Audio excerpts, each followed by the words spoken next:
অভিযানের মাত্র ১ মিনিটের মধ্যে ইরানের উচ্চপদস্থ ৪০ কর্মকর্তাকে হত্যা করতে সক্ষম হয় ইসরায়েল।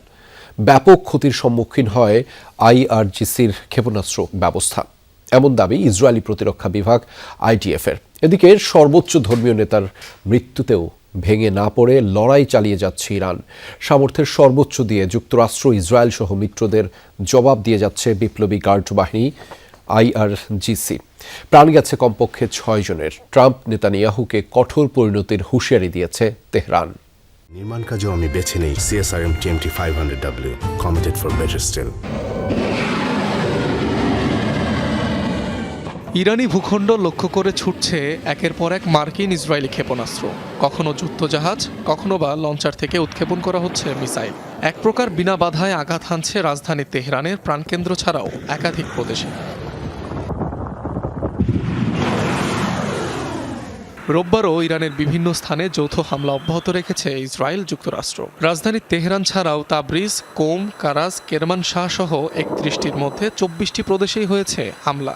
২৪ ঘন্টায় ফেলা হয়েছে ১২০০রও বেশি বোমা। অভিযান ঘিরে চাঞ্চল্যকর দাবি করেছে তেল আবিব। আমরা ইরানি শাসক গোষ্ঠী, কমান্ড ও কন্ট্রোল সেন্টার, আকাশ প্রতিরক্ষা এবং ক্ষেপণাস্ত্র ব্যবস্থায় ব্যাপক আঘাত করেছি। উল্লেখযোগ্য সফলতা পেয়েছি। প্রথম আক্রমণেই আইডিএফ ১ মিনিটের মধ্যে ইরানি শাসক গোষ্ঠীর ৪০ কমান্ডার এবং সিনিয়র সদস্যকে হত্যা করেছে।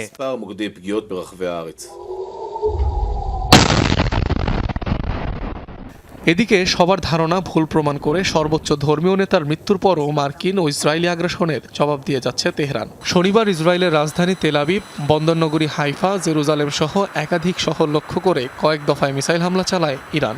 বিলীন হয় কমপক্ষে ৪০টি ভবন।